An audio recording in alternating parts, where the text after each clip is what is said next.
High বন্ধুরা, তোমরা সবাই কেমন আছো? আশা করি সবাই খুব ভালো আছো। আমিও খুব ভালো আছি।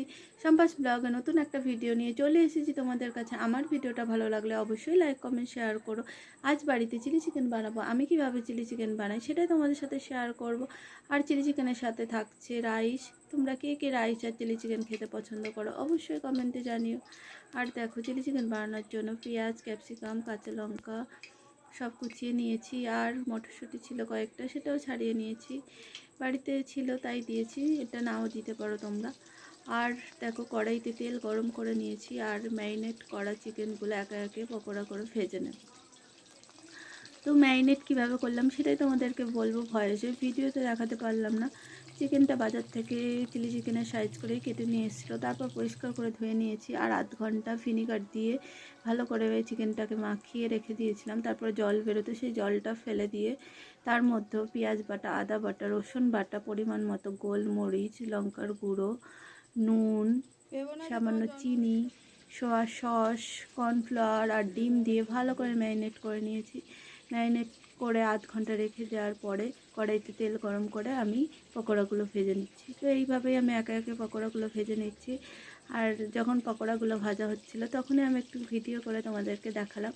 প্রচণ্ড গরম পড়েছে, দেখো আমি ঘেমে গেছি। তো চিলি চিকেন খেতে তো আমাদের বাড়ির সকলেই খুব ভালোবাসি। তোমরা কে কে পছন্দ করো অবশ্যই জানিও। তো একে একে আমি দেখো পকোড়াগুলো ভেজে নিচ্ছি। তারপরে দেখো, গ্রেভির জন্য আমি কড়াইতে পেঁয়াজ, ক্যাপসিকাম আর কাঁচা লঙ্কা দিয়ে দিয়েছি। এগুলো হালকা করে আমি ভেজে তার মধ্যেই আদা, রসুন, পেঁয়াজ বাটাটা দিয়ে দেব। দিয়ে একটুখানি গ্রেভি বানিয়ে নেব। ভালো করে দেখো মশলাটা তেল ছেড়ে আসতে তার মধ্যে একটুখানি লঙ্কার গুঁড়ো দিয়েছি কালারের জন্য, কাশ্মীরি লঙ্কার গুঁড়ো, পরিমাণ মতো নুন দিয়েছি, একটু গোলমরিচের গুঁড়ো দিয়েছি। আর এখানে 2 চামচ কর্নফ্লাওয়ার গুলে দিয়ে দিলাম যাতে গ্রেভিটা ঠিক হয়। চিলি চিকেনের গ্রেভি সকলেই জানে একটুখানি ঘন ঘন হয়, না হচ্ছে যে কর্নফ্লাওয়ারটা দিলে সেরকম ঠিক বোঝাতো না, তাই আমি এখানে 2 চামচ কর্নফ্লাওয়ার গুলে দিয়ে দিয়েছি। তারপরে দেখো, জল দেওয়ার পর মশলাটা থেকে তেল ছাড়ার পর আমি এখানে পরিমাণ মতো একটু জল দিয়ে দিয়েছি। তারপরে সোয়া সস আর সামান্য পরিমাণ সোয়া সস দিয়েছি, সেটা দেখালাম না ভিডিওর মধ্যে। সোয়া সস, টমেটো সস আর এই চিলি সসটাই আমার বাড়িতে ছিল, এই চিলি সসটাই আমি ব্যবহার করেছি। সব দিয়ে ভালো করে গ্রেভিটাকে ফুটিয়ে নিয়ে লাস্টে দেখো পকোড়াগুলো দিয়ে আমি 10 মিনিট ভালো করে ফুটিয়ে আর লাভিয়ে নেব।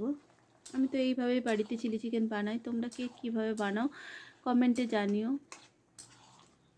তো দেখো, খুবই সুন্দর কালার এসছে আর খেতেও খুব টেস্টি হয়েছে। যেহেতু আমি পরে ভয়েস দিচ্ছি তাই তোমাদেরকে জানালাম।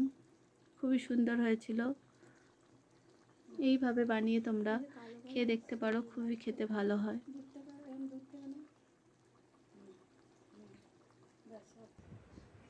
তো দেখো, আমাদের চিলি চিকেন রেডি হয়ে গিয়েছে। কেমন হয়েছে অবশ্যই কমেন্টে জানিও। আর এইদিকে দেখো, রাইসটাও আমাদের রেডি হয়ে গিয়েছে। এইবার খাবার পালা। তো বন্ধুরা, আমার ভিডিওটা তোমাদের কেমন লাগে অবশ্যই কমেন্টে জানিও। আমার ভিডিওটা এই পর্যন্ত, আবার অন্য কোনো ভিডিওই তোমাদের সাথে দেখা হচ্ছে। টাটা।